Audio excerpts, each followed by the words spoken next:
You are listening to SPN, the Sports Podcasting Network. وتكلم هناك لشوارزنيجر.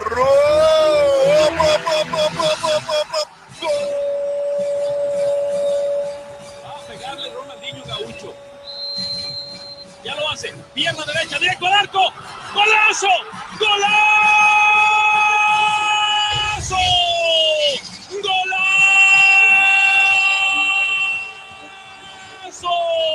¡Golazo!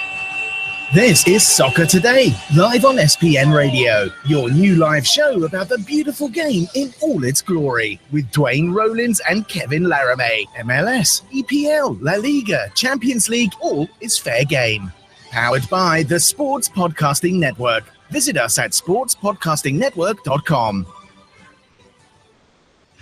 Welcome to Soccer Today. I'm Duane Rollins along with Kevin Laramee. Are you there? Or are you on your it's a PlayStation you have, right? Are you on your video game system? No, but call me Alex Hunter from now on. My name is not Kevin Laramee anymore. I am through the journey.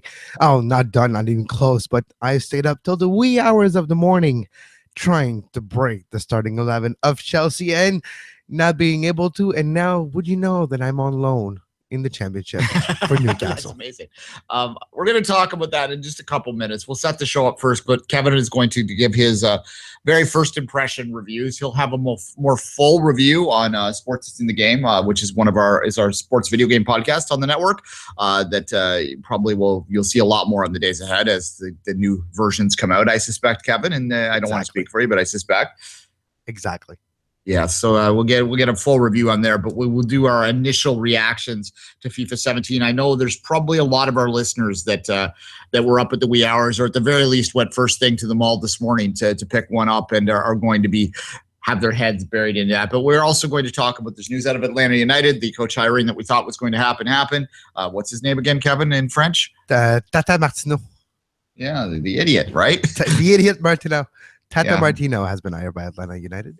Yeah, exactly. We'll talk a bit about that. There's a reality TV show that the CBC has. No, it's a drama. It's not a reality TV show. It's a drama. Oh, it's a drama. I thought it was a drama. reality TV show. No, it's a drama. Eight episode drama going to be filmed in Montreal in the world of soccer, a top academy level type of show where you'll see the ins and outs and drama surrounding an academy team. So it'll be interesting where they filmed this. I have a little feeling we might see the Montreal Impact infrastructures and stuff like that being used. One of the reasons why it's probably filmed in Montreal, but that is going to be interesting because, we talk about the growth of the sport.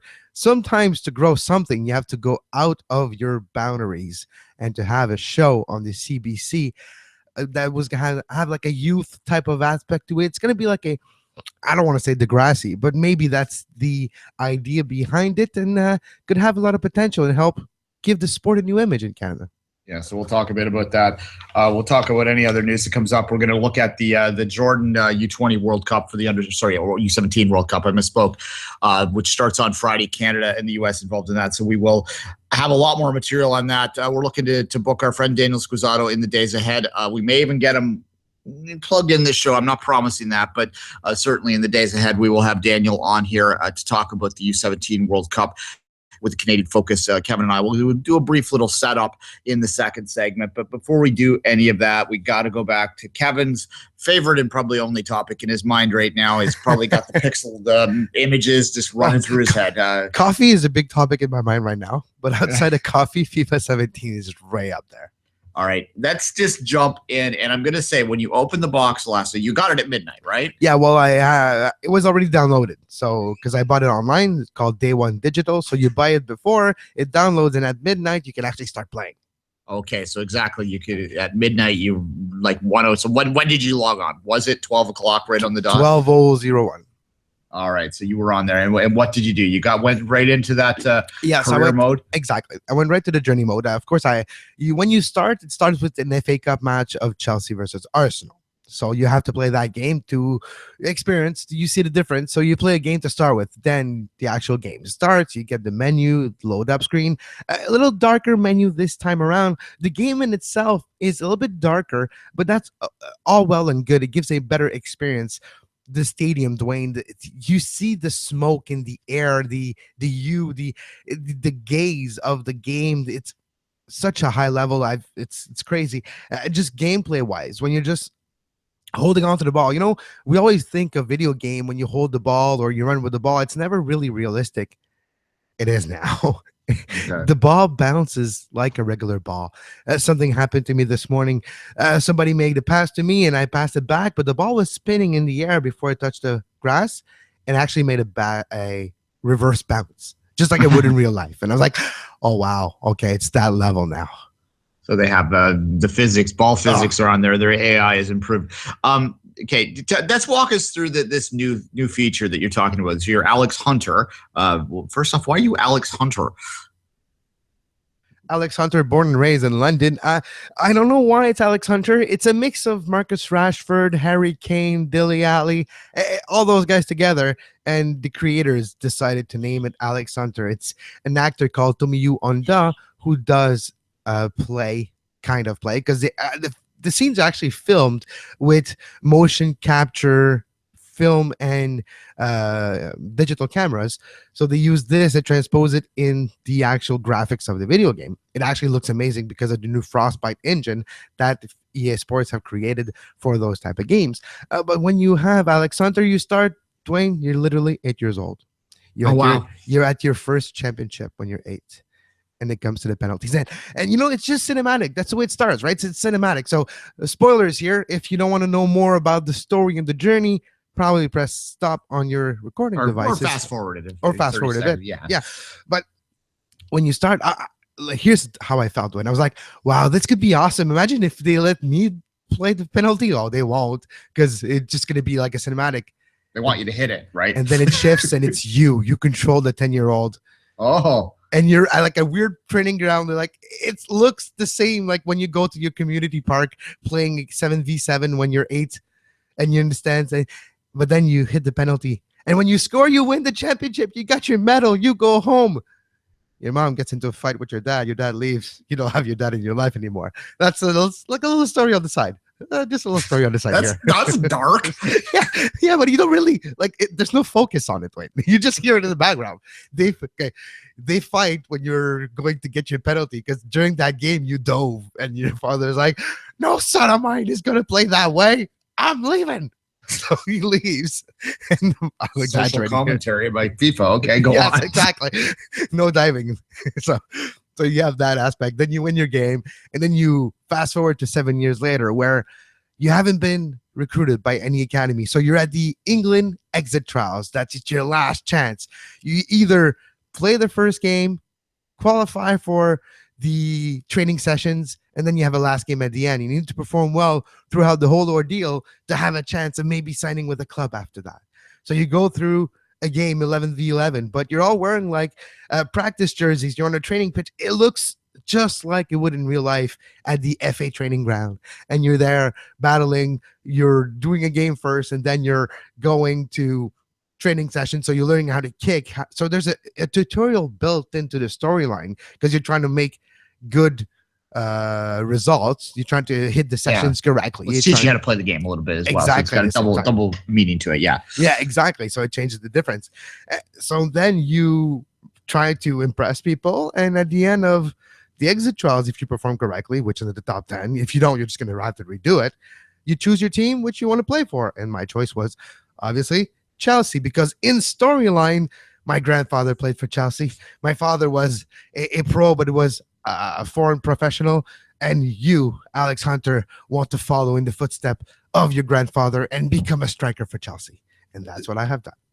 There you go. So you do have it. Basically, you have to meet a certain threshold of skills in the performance part. Yeah, and once you do that, you can choose whatever team you wish. Yes, and your threshold is going to help you have your overall rating go higher. It's going to start higher if you have a good result in the all sessions in the game, and it's going to be a little lower if you didn't. And the interesting fact is, if you choose Chelsea, Arsenal, Man City, the big clubs, United, so the big clubs, if you choose them, you're going to be more difficult for you to get playing time. If you choose you can't choose Stoke because they're not in the Premier League. But if you choose, I don't know, a Burnley or Watford, it'll be easier to crack the starting 11. What happened to me now, it's been a few games. I performed well in the preseason, so I made the squad. But after a few games, I wasn't on the starting 11, and Antonio Conte came to see me like, dude, you got two choices here. We're going to send you on loan. You're going to get more playing time. But over there, you're going to become a better player. So after Conte's advice, I chose Newcastle, and I am now, after 2 games, the leading scorer in Newcastle in the championship of the season. So you have to start a Premier League team, and then they can loan you down to the championship. That's how it works? Yep, exactly. Because if you're too young, I'm 17 years old.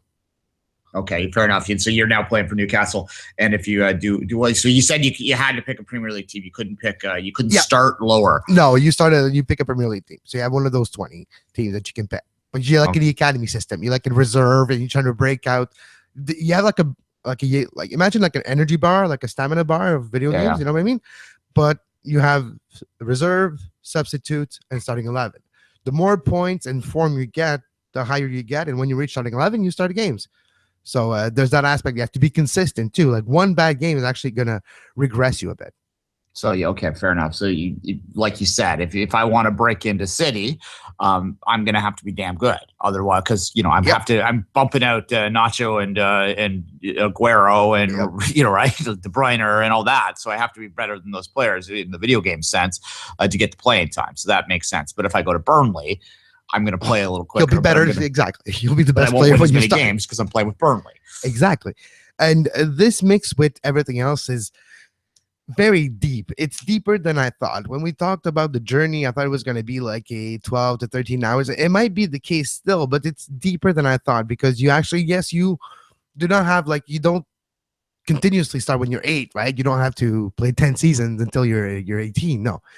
But you do have to do a lot of training sessions. And if you simulate them, you'll get points, but you'll never go as fast. You'll never have that growth quick enough. That's going to be fun and quick and be a prodigy at 19, 20 and score crazy amount of goals in the Premier League, which is the top, which is what you need to do, right? You want to become a legend for the club. That's the journey part of it. So interesting to see where it leads me.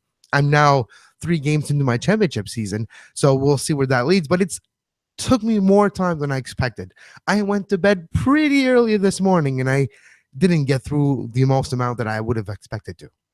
Fair enough. So you say that you continue on, like once you establish yourself as Chelsea's starting striker, you continue to play games for them and you have a career with them. Is that the idea? Yeah, that's the idea. You might get sold too because your transfer value goes up. So the goal is to get your transfer value up, your overall rating up.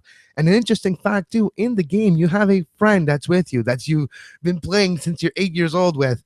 And he won the championship with you when you were 8, and he was at the exit trials with you, and he got recruited by, lo and behold, the same team as you did, and you're all best friends, but then you're fighting for the same spot. So, tensions are brewing between the two. That's where it stands right now. That's I see that exactly. So you can, like, they'll approach you like Barcelona has offered us blah blah blah. So we're going to. So you have a choice then, I assume, whether you want to go or not. I assume that's going to be the case eventually. Yeah, down the road. Yeah, so it's like anything. So you said that you're Alex Hunter. Is there like Alexis? I don't know, whatever. Like, can you go start in Spain? Can you start elsewhere? Or do you have to start in England? No, it's started in England for this one. It's just in England. It's Alex Hunter. You can do your own career on the side and do whatever you want in any league you want. But for the journey itself, it's just Premier League for this year. It's their first foray for EA Sports into that type of storyline for their sports game. It is based on NBA 2K16, where they had the Enter the Game faction mode, where Spike Lee actually wrote it, and you're Freak, a prodigy of basketball, and you become you have friends, and when your friends get killed or dies, and then this whole storyline in Spike Lee. So of course somebody gonna get killed and die. So that goes without saying. There's some political commentary buried within, I'm sure. Yes, well, not buried. It's right there, right there for everybody to see. But thump bag of hammers. Got it. Yeah. Yes, exactly. Radio Raheem, you're amazing.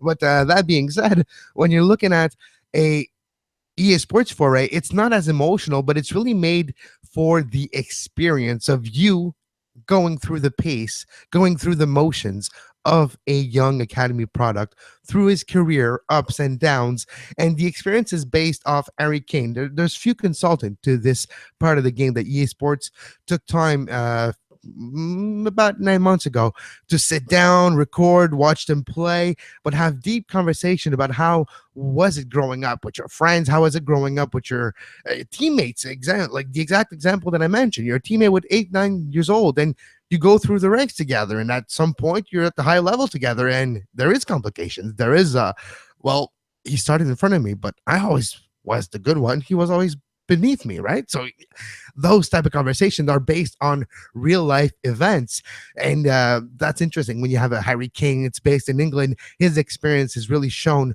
through that. You have Marcus Rashford as well. He looks a lot like Rashford, but it is based on Rashford, Harry Kane, Dele Alli, their young history going through the ranks in England, through the FA system, through different academy systems. And it shows in that experience, because you do have that level of your grandfather talks to you about stuff. You know, the community gets behind you. You become a star. The money aspect, your first apartment. Those are the type of things that the game actually touches. You see Alex Hunter go into his first big flat when he makes a big check, and you have choices to make and conversations that you have. Duane, one point that I didn't talk about because it's not sports related, but in the game, you always have 3 different options for answering questions that you're asked, or for conversation. You have a hot, like a fiery hot type of attitude answer. You have a cool attitude answer, or a balanced one. And depending on your answer, it will change the personality of Alex Hunter to mimic and reflect the answers that you choose. So imagine most people will go with the angry one just because that's more fun. But yeah, probably just you, Duane, because that's you. Okay. that's called projection. But if you're looking at, I have chosen balanced and cool. So the manager, imagine if you're Balotelli, you always choose hot and fiery, and guess what? Manager doesn't pick you. So that's the type of thing that actually does have a reflection on if you get picked or not, is how you answer questions. Are your social media scores? Of course, if you make big incendiary quotes, you're going to get a lot of attention socially, but your coach might not play you. So you have to juggle with that aspect.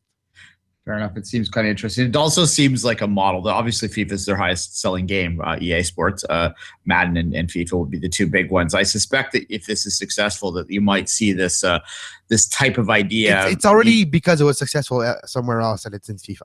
Yeah, it's because it was successful in the show and in NBA 2K, which are made by other developers than EA Sports, but EA Sports were able finally this year to include those type of storylines into their gameplay, and we're going to see this probably next year in NHL and other NHL EA 18. It's lend itself. You could go through junior, et cetera, right? Well, you already do that, but not the off ice aspect, which is really off the pitch. That this game becomes interesting for that story mode, because it actually feels like you're playing a game about soccer and not a soccer game with a career in it.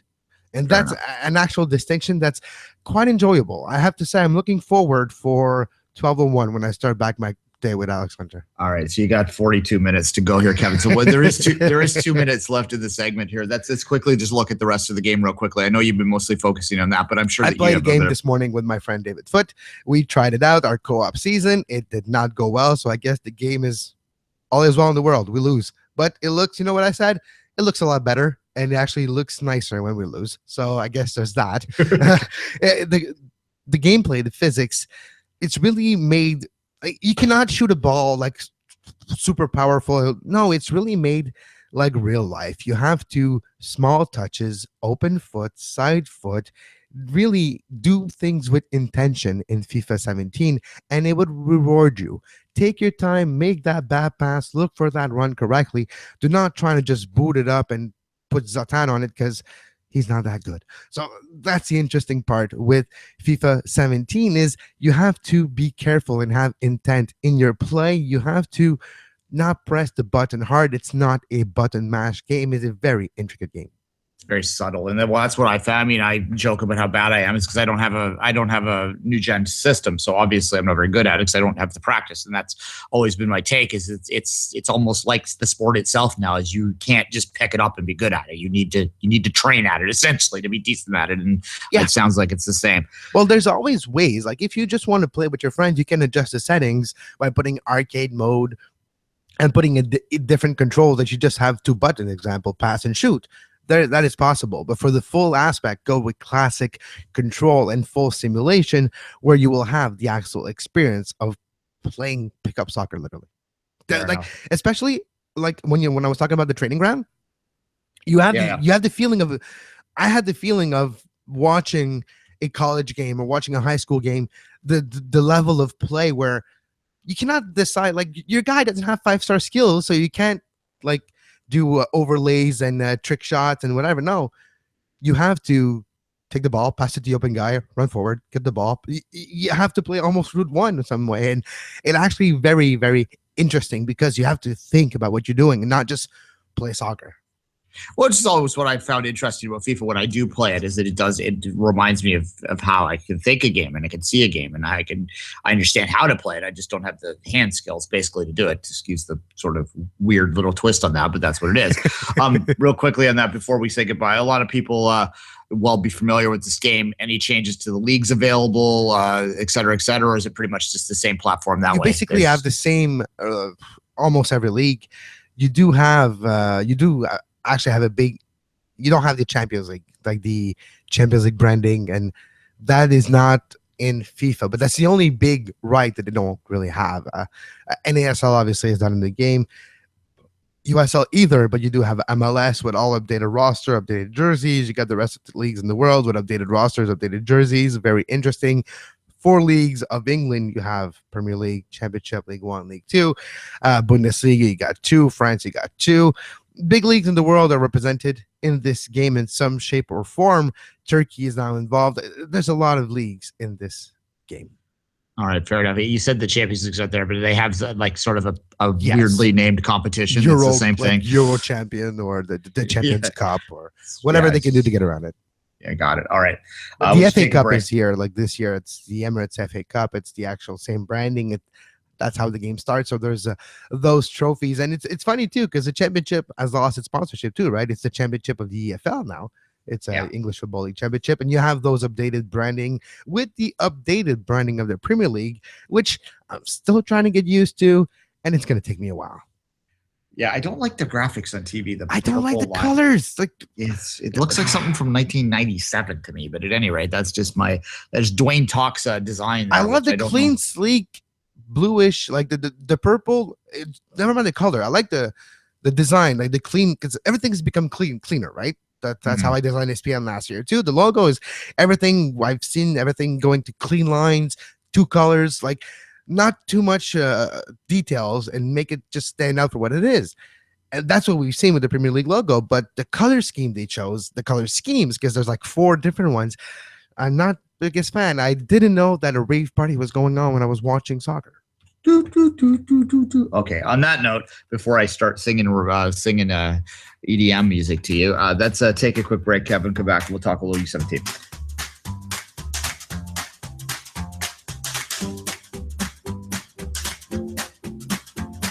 You are listening to Soccer Today, live on SPN Radio.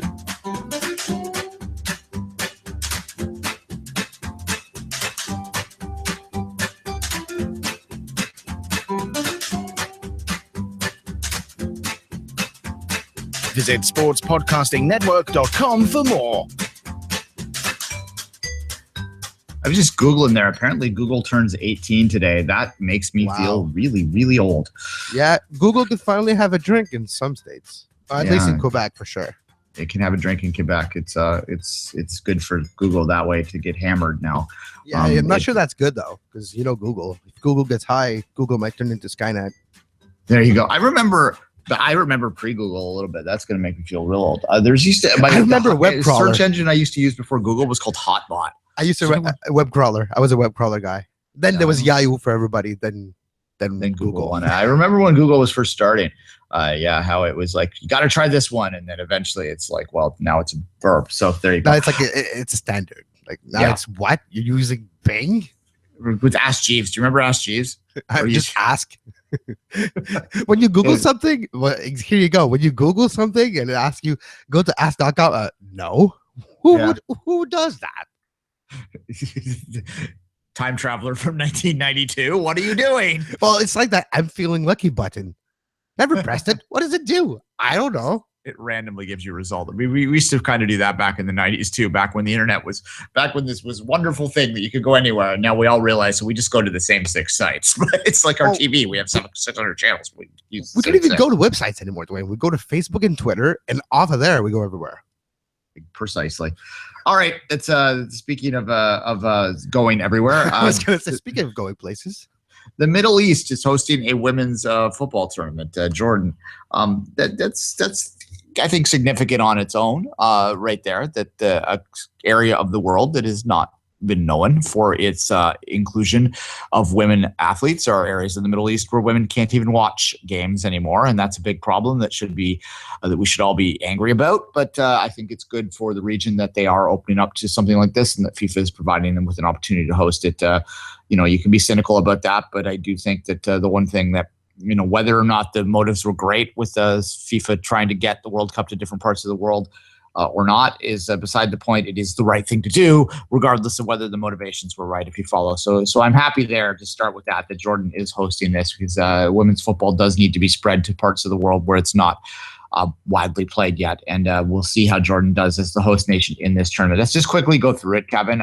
Obviously, we're going to bring some experts on to talk about this a little bit more.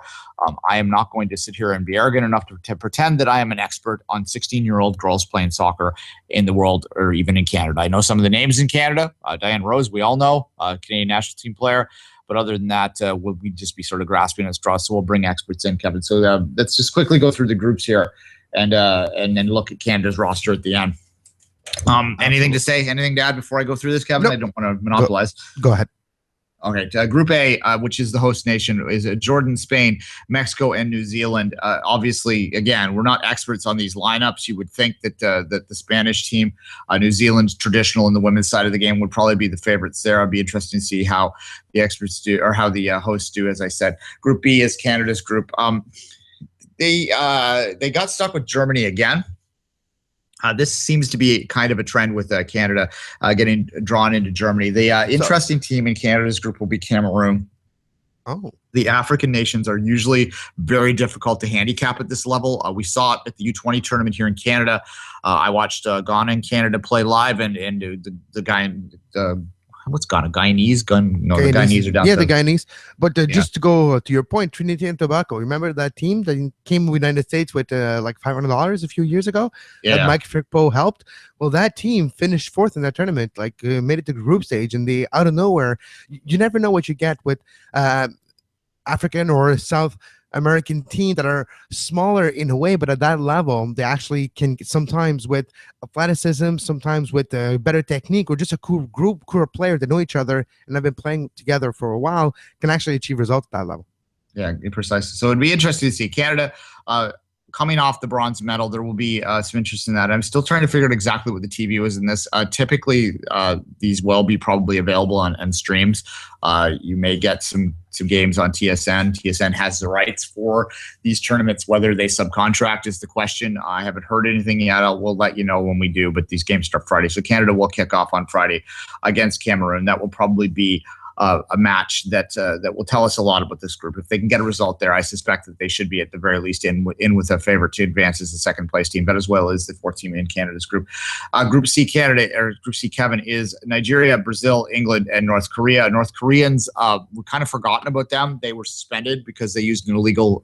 They basically had an overage player playing in a youth tournament, and they got booted out, which included the Olympics and the World Cup. So to be fair, they got busted. One over player. There would have been more. We don't know. It's the one team in the world where it always becomes complicated because of the aspect of the DPRK and aspect of this team being in a closed environment, coming out and not having any information on the players and not necessarily trusting the source of the information where we do get the information about age and all of those type of things that you would think would be usually normal. But yeah, you never know. Sometimes they're overage. We've seen this in different sports in different countries. In the world of women's soccer, it comes from DPRK because of, well, the fact that this soccer program exists not just to play soccer, but to represent North Korea in the world and try to be the best it can be. Yeah, the North Koreans purposely picked women's soccer to put a lot of attention to because not because of some kind of a equality measure. Let's call it spade, propaganda measures. They thought they could jump ahead quicker. Anyway, this does mark the return to the international scene on the women's side this tournament, though, so it will be intriguing to watch what they do there. This is, by all accounts, a group of death, though. North Korea, England, Brazil, and Nigeria is usually a strong team in the African world, so that is an absolutely group of death in this tournament. Group D, the final group, is the United States, Paraguay, Ghana, and Japan. You'd have to think the U.S. and Japan are your top two teams there. Canada, real quickly, I'll look at the Canadian roster. As I said, Diane Rose is the player that people are talking about. She is, of course, the player that was on. They got a little bit of time in the bronze medal game, the bronze medal run, I should say. A very athletic forward, a player that has scored some goals for the senior team. So this is absolutely going to be Canada's main focus on this. Just really quickly looking at the rest of this roster, you have a lot of players coming from the Vancouver Whitecaps FC elite program there. There's just on a quick count, it looks like there's 6 of them coming from that. There's a lot coming from the Unionville Melkin Soccer Club, which is up in Markham. They feed into Aurora, which is the team in League One that I cover. So I've seen that League One team play quite a bit this year. I know there's a lot of technical talent that comes out of that program. So those players should be very ball focused, very skill focused in terms of playing on the ground. That seems to be a lot of the focus within the women's game right now. So those two programs together, that Unionville program and the Vancouver Whitecaps elite program, make up nearly half of this roster. There is actually, I mentioned the Aurora team that I just mentioned. There are a couple players that have graduated from the Markham team that are with Aurora now outright playing in that League One team that are on this. So a lot of locally sourced players here, as you would expect in a U17. This is the women's side of the game. So, they don't have pro opportunities elsewhere, really. So these are like as salt of the earth, developed at home kind of players as you can get within the Canadian system, as I said, and we'll watch them with interest and learn about these players in the days ahead. I don't think we'd be doing anyone justice. I've seen a couple of these players play, but I'm not going to pretend to be an expert on them. As I said, the keeper's 15, one of their keepers, so that's interesting to me. There's a couple 15-year-olds in this team, Kevin. No, exactly. Getting the future ready, getting the goalkeepers of tomorrow ready, because with the Arim McLeod situation and injury, everybody moved up a level as well. So you have that situation going on with the national team.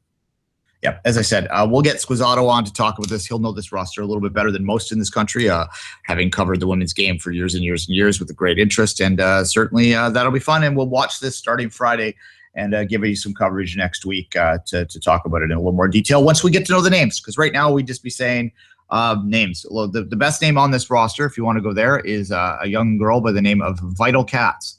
Her name is Vital Cats. That's an amazing name. Has to go viral. Come on.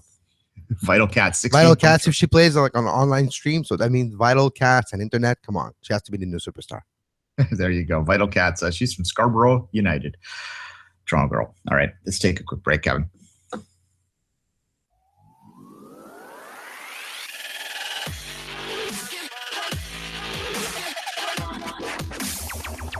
You're listening to Soccer Today on SPN Radio. You can find the on-demand version of this very show on iTunes, Stitcher, FeedBurner, Podbay Player, Podbean, anywhere you get your podcasts under the Sports Podcasting Network feed.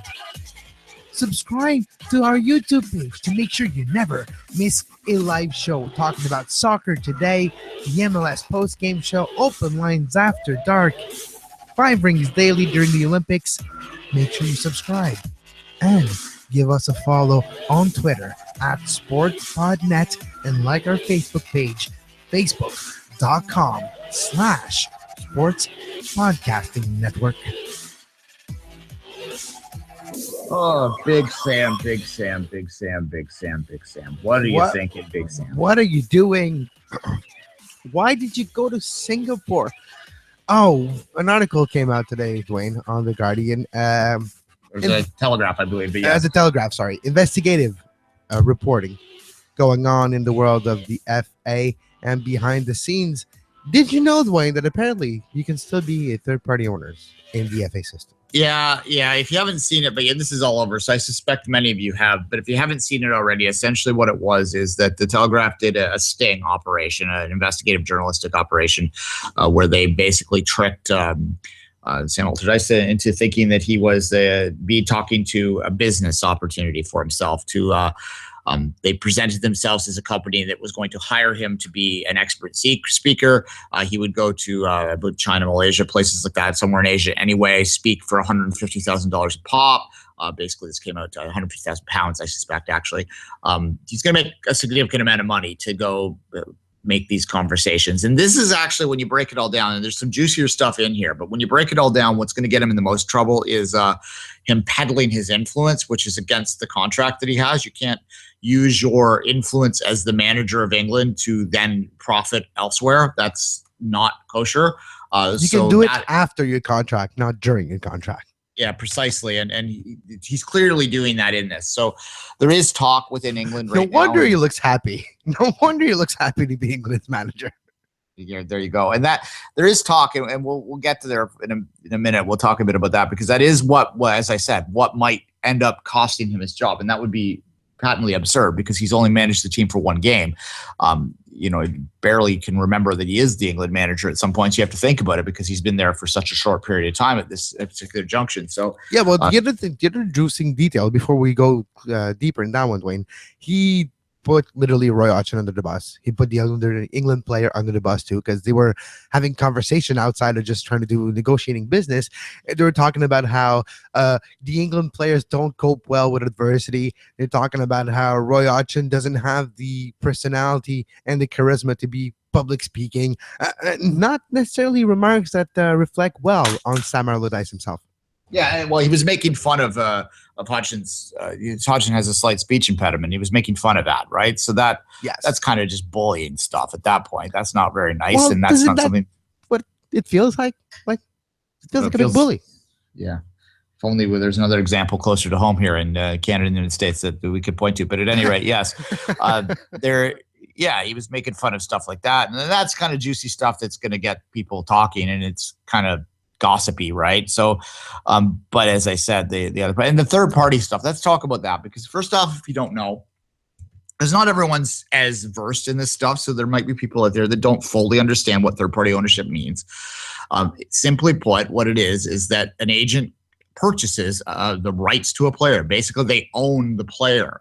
It's been compared to slavery in the sense that it's indentured servitude is what it is, right? Like it's you are owned and you work off your own, like they help you get to a certain part. It's usually from disadvantaged parts of the world, where the agent basically will pay for training, pay for equipment, pay for flights, pay for stuff like that in exchange for having an ownership, quote unquote, of that player through X amount of time, through X amount of money that is paid back. So when that player signs a contract with the club, the person who owns him, and it's such a disgusting kind of way to put it, but that's what it comes down to. The person who owns him will get X amount of that back to basically pay off what they gave them to get them to that point. It's indentured slavery is exactly what it is. If you think back in your history books, it's precisely how it's defined. So that's why it's illegal. It's been illegal in FIFA since 2015, which is kind of sad that it took that long. It's been illegal in England since 2008. Yeah. You see the difference of the FA and FIFA too, right? It took 7 years more for FIFA to get rid of the old guard and make sure that they could pass the rule, and there's not going to be objection in the voting department of that rule and that law to implement it. Yeah, the most of you will know who Carlos Tevez is. He is probably the most famous example I can point to as a player who was third party owned when he came through West Ham, from United to West Ham to City eventually. So that is a situation that arose. The third party ownership was technically or allegedly removed after the ban came in place when he was in West Ham. So. So he went West Ham to United to City. So before he went to United, he technically wasn't part of that. Now, what Big Sam was saying, if you if you listen to carefully what he was implying, like, because that was one of the things that's getting a lot of the juicy headlines, is him saying that he was giving them a lesson in how to work around the rule so that they could still have third-party ownership. If you listen carefully, he's not precisely telling them how to have third-party ownership of a player. What he's telling them is a loophole that still hasn't been closed that will allow you to effectively get the same thing without actually, quote unquote, owning the player. And that's basically you buy an agent. You buy an agent, and the agent is going to give you a kickback or something. Yeah, so the agent gets a 10% fee on the contract. You get 5% of that fee. So you're basically, you give an agent X amount of money, probably as this owner, to help them recruit, to help them find players, to help them fly around the world, because an agent's lifestyle is very expensive, especially if they're trying to start. So it's probably exactly what they would target, is agents that have just got their you have to get basically take a course and pay people money to become an agent is how it works. So basically people trying to start out, they'll probably help them out. They'll say, you know what? I'm going to give you $100,000 to get started. In exchange, you're going to give me 5% of all of your fees for the next 10 years or something. Like, that's kind of the workaround. It's not exactly the same thing. It's still kind of creepy. It's still going to allow them to basically manipulate the players, because ultimately the players are beholden to the help that they get from agents and people that are out there that have the money that they don't. And that's an unfortunate reality that's there. So he was sort of pointing this out, and that's not technically illegal. So he hasn't really told them to do anything illegal. So he probably won't get into any deeper trouble than that. But to come back to the original premise that we were talking about, should this this cost him his job? And that comes down to sort of, you alluded to it, Kevin, off the top, is the optics of it. Should the manager of England be having these kind of conversations in the way that he was having them? And that's when you say in the way, with the images and the videos shown on the article as well, it really felt like a James Bond type of character. It really felt like a James Bond type of setting, in a couch, laid back with the scotch, or having that conversation. Yeah, it really felt like the villain, or like the villain of like a sting operation. You know what I mean? It really had that. Yeah, well, that Big vibe. Sam kind of has that feel to him too. Yeah, he kind of has that kingpin type of look, type of feel. He's a heavy set, well-fed man of high taste that just runs. Seems like I'm not saying he has clearly lawyers out there. He seems like a mafia boss or something, right? No, exactly. Well, that's the vibe that we get, especially with the setting. And like, I imagine there was jazz music playing in the background, and then, there was smoky room, that type of stuff. Exactly. So look, I don't know whether he'll lose his job. I think that there's a lot of commentary out there that quite rightly points out that the biggest danger he has isn't necessarily what he said, because clearly these kind of attitudes that he was expressing are widely held within the halls that he runs in. And that's a problem to discuss another day. But when you look at it from a pragmatic terms right now, in terms of whether he'd lose his job because he said these things, it's unlikely that alone will cost him his job. But what might cost him his job is the image issue, especially when England likes to present itself in the world of FIFA as being holier than thou sometimes. And then this comes out that there's this guy that's their manager that's telling these people that are supposedly business people or agents how to get around the third-party ownership rule. That optics is what might bite him in the ass. Oh, I suspect he'll get that was me slapping my wrist. Well, probably a big one too. And we'll see. There's probably going to be investigation on that investigation. So that's going to be the interesting spark. Like, they'll launch an inquiry for sure. The FA is going to have to launch an inquiry, but this is just beginning. Precisely. Look, the other interesting thing is the Telegraph has already said too that they have more stuff coming out, and there's some interesting, juicy teases there. We'll see what the actual story is, because the British press is a bit notorious sometimes for not fully coming through on what they tease. Daily Mirror. Yeah. One of the things he said that really caught my eye, and this is the one, is that there was a manager within England that failed to report that two of his players had wagered on games that they were participating in, which of course would be a massive story if that comes out, especially, and supposedly it's one of the bigger name managers. So that's getting everyone speculating. I have some problems with them putting a tease like that out there. If you have that story, just put it out there. Yeah. Like if you have the proof and you feel confident journalistically in it, put it out there. But the tease to me is feels not like ethical. testing water for me. Feels like you're testing, will it get the traction we want? If not, we'll just wait till we can get the traction we want. No, you either have the story or you don't. Well, and now they basically throw in every manager, because it's just so vague in how they put it. It's a big manager and the players you'll know. So like every player in England, every manager in England is like everybody's guilty by association until proven otherwise, because hey, you're in English and you're a manager, so maybe it's you.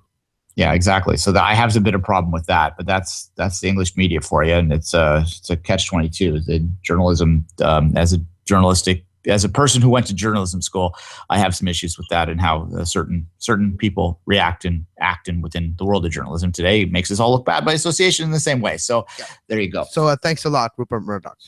There you go. All right, let's take a quick break. We'll follow this story obviously when the other stuff comes out, but certainly there's a lot more material out there if you want to dig into it. It is a story that's going to get a lot of traction in the days ahead, but we'll leave it aside for now. We'll take a quick break and end with some news. You are listening to SPN Radio, powered by the Sports Podcasting Network. Visit sportspodcastingnetwork.com for more. A news, Duane, that we don't have on our list right now. But did you know that a Canadian, for the first time in history, has signed a professional contract with Liverpool FC today? Oh, with Mr. Millar? Liam Millar signed. And you have a nice picture of Jurgen Klopp next with Mr. Millar. First Canadian ever to sign with Liverpool. We talked about Liam Millar a few weeks ago at the beginning of the season. He scored an amazing goal for the reserves of Liverpool. So we talked about this, and that led to him signing a pro contract today. So Alex Hunter, maybe I'm Liam Millar now. Yeah, look, again, pump the brakes, Canadian fans. Pump the brakes a little bit out there, because we want to make sure that we don't overhype a kid. But the fact that Jurgen Klopp is showing confidence in him is something that should be. You're okay to be a little excited about that, because that's a guy with an eye for young talent that has decided that this Canadian kid who has some British roots. So there's where you want to panic. You can go ahead. Cap him now. I cap him at the Gold Cup. Why with them? Yeah, exactly. Anyway, so he's that's a good story there, and he certainly has done great. He scored a hat trick in his debut for the youth side. So yeah, that's a hat trick, and in that 3 goals, it was a cracker from like 20 yards. It was amazing. Yeah. There's a few younger players out there, so that's good there. So Klopp has an eye for talent, and it's nice to see a guy with an eye for talent looking at a Canadian for once, even if he has roots elsewhere as well. So sign him now, cap him now. So if you are Canadian and you don't have an English Premier League team, well, there's going to be maybe one day Canadian contact with Liverpool. Yeah, well, Liverpool is, it's a significant club, and that's a historical club. Yeah, whatever. I know that you have to say that, but yeah, Liverpool used to be a very big club, and it's wanting to become one once again. We'll see if it actually makes it there. Most successful English club in Europe for sure. You can't deny the trophies, and a lot of Canadian fans of Liverpool too. More to the point, I would argue, and I have this argument with people all the time here in Toronto. Not argument, it's discussion of what the most popular Canadian soccer team is, and it's either United or Liverpool, in my opinion. Between the two, their fan bases are massive, and certainly I see it here in Toronto all the time. I suspect Liverpool is the most popular team in Toronto. Oh yeah, United's pretty. I would say United because of United, like the history of winning, the more recent winning in the Premier League era. A lot of I've told the story before. We talked about FIFA at the start of the show. How I know of an old friend of mine that didn't watch soccer until the NHL lockout of 2005, right? Anyway, and they just started playing FIFA that year, and they all just picked one of the big clubs, and he became a United fan because he played with United, right? So there's not a lot of them back then would have been playing with Liverpool necessarily because they weren't doing as well. Oh, exactly. All right, that was the story there. We wanted to talk about this weird little TV show, this CBC show. Kevin, tell us again what that's all about. Yeah, it's going to be for now an 8-episode series based in Montreal in a top professional academy of a professional team. I doubt they're going to use the rights in the name of the Montreal Impact and all that. I wouldn't be surprised if they use the facilities, the infrastructures of the Impact, or maybe otherwise like San Colombia or something similar to that as the backdrop. But yeah, it's going to start filming soon. It is based in the world of soccer, the ins and outs of academy players and wanting to become a pro, That's the setting and the premise of this show. It'll be interesting because soccer will be in the background of the show. Yeah, it's not going to be the whole games, and no, it's going to be. It's a fiction series, but it's based in the world of soccer. So a lot of topics that we've heard, corruption in FIFA over the last few years and stuff like that, will probably find ways to be involved in storylines. But it is going to be interesting to me. And it is, for me, interesting because you remember all those TV shows or movies, some of them were really bad, like Slapshot, or you had good ones like Youngblood. Yeah, I thought Youngblood was good. I like wait. Slapshot bad, Youngblood good. Well, it depends what your definition of good, right? Slapshot is so bad that it's good. I can think of one scene that might make it good for certain people. But come on, dude. Playing hockey with cage, like on the cage, that's so awesome. There was a bunch of Elbow Bulls that were on that team. They were the team. Anyway, I had to get that right. But anyways, we're gonna have that in a maybe a lower scale because it's academy, but it's just soccer in our country. It's gonna help, hopefully, grow the perception of the sport and maybe finally put a kibosh to those, I don't like soccer, it's such a boring game. Trust me, what goes on surrounding a soccer team is anything but boring. So you will see those aspects in the TV series of academy players and the ins and outs of the highs and lows of a young prospect trying to make it to the pro. That's the premise of this TV series. 21 Thunder, it's called. Here's a quote from the executive producer. We are excited to be working with the team at PMA, I guess that's the publishing house, and Generic to pull the curtain back on the thrilling and high-pressure world of elite sports. This riveting drama will offer audiences a fresh and diverse perspective on the world's most popular sport and what it takes to play the beautiful game at a pro level. We share CBC's commitment to delivering an adrenaline-fueled series that will appeal to viewers across all platforms and attract the attention of new audiences eager for gripping, serialized dramas featuring the stories of millennials with big dreams. Exactly. But Duane, you mentioned across all platforms. I would go even further that it's a type of show because of the soccer premise to it that you can sell abroad that can get maybe audiences across the world. So maybe it will be Canada's contribution to teen TV. After Degrassi, we might have 21 Thunder. We tried this with hockey earlier, and I suspect it was pretty soap opera, and I suspect that this is going to be pretty soap opera too. I suspect there'll be, it's a modern thing, so there'll probably be storylines and like issues that are worked into the plot. Oh no, he didn't respond to my text. It took him 3 hours to respond. Does he like me anymore? Oh, ta-da. It's the CBC, so one of the players will probably be gay and focusing on that and trying to work through that. Maybe one in the wheelchair, or one's going to be like a singer walking around, then he gets shot, then he because of the wheelchair. Yeah, there'll be a lot of stuff going on along those lines. This, I suspect, might become guilty viewing pleasure for MLS fans out there if it does have any element of MLS involved in it. If the Impact's name in there, I suspect there'll be a few of us that I don't watch that. By the way, Chad's just an idiot. I hate Chad, but I don't watch it. Exactly. Liam's the man. Come on.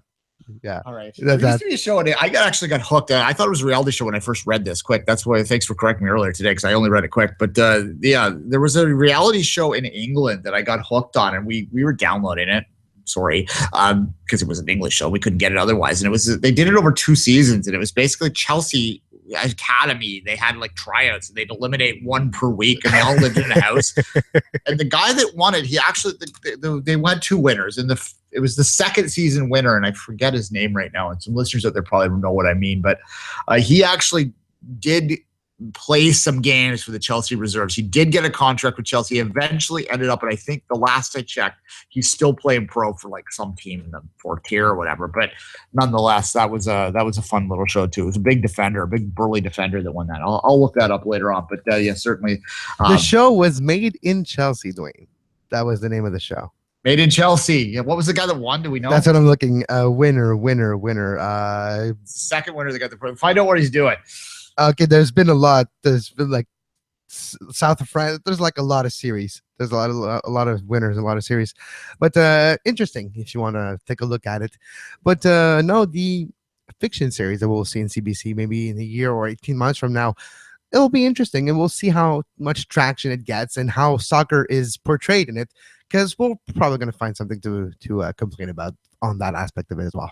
Hopefully, it's portrayed in the right way, or in a way that it's positive to help to grow the sport and not in a oh, I'm a hockey guy. We're a hockey channel, CBC, Hockey Night in Canada, so we're portrayed this sport differently. I don't know. Well, yeah, the hockey show that they did do was, like I said, it was pretty soap opera. There's a lot of sex in it, if memory serves, which is kind of funny. I think it was actually, that was an RDS show, not RDS, Radio Canada show that got into English. And of course, the English version was tamer, because it always is. But yeah, that was a while ago now. I suspect it's interesting to take this topic seriously as much as we can for 2 seconds. It is an interesting commentary that they're choosing to do a drama series on soccer in Canada right now. And if you read the rest of that review, they did talk about the diverse population and how this would be reaching more of their audience that the CBC's mandate is. So it does speak to more of a modern Canada, that they're not just going to run out another hockey show. Like, they didn't do that. And I think that is significant on some level. I don't want to overread that. It's still ultimately some show called 21 Thunder that's probably going to be pretty trashy. But let's face it, our expectations are probably way too high. Yeah, exactly. I don't think they're going to be doing a sociological examination of modern Canadian society. It's probably going to be about, Tyler's love life is probably what it's going to be about at the end of it. Sure. All right, we want to talk about we already did the show already at Atlanta and their hire, but now that it's official, any different thoughts? Do you think it's going to work, Kevin? It's a famous, will a foreign coach work in MLS? And people have the perception that it doesn't, and statistically speaking, it actually does. So we'll see how that unfolds. We'll see where the language barrier is. The fact that the team is not constructed now, you get a couple of Argentinian players on that team that speaks English and Argentinian, and Spanish and English. And guess what? You might kibosh that language barrier by just getting a few players that can speak English and are Spanish on your team, and that are maybe Argentinian background or descent and can understand where Tata Martino comes from. So that's a fair possibility. When I see Tata Martino being hired by Atlanta this early, I think it's positive, because he has time to build a roster, or to get the connection, to get the details, to hire someone who knows the MLS rules, those type of things. He has time, and that's at least a positive for Atlanta, that you get your coach and then you can build the rest. Yeah. Foreign coaches don't work in MLS. Patrick Vieira, that's my comeback to then. It's coaches that don't embrace what MLS is don't work in MLS, and that doesn't necessarily mean a foreign coach or an American coach, because there's lots of failed American coaches out there too. It's just pretty lazy thinking to just say foreign coach will fail. Yeah. So I'm not going to go there. I do think that this is a guy that has coached at the highest levels. That is something that he's going to have to adjust his expectations on the players that he's going to have. I think, again, to go back to Vieira, and Vieira's background was a youth coach, and I said that on the show when we talked about this originally. I think that helps. I'm not sure that the same background I'm seeing here, but nonetheless, this is certainly it's a statement of intent. Well, he was a youth coach, yes. Tata Martino before. He went through the ranks as a coach, and he did coach younger teams, smaller teams in Argentina. He was a coach of Newell's Old Boys just so far as 2011.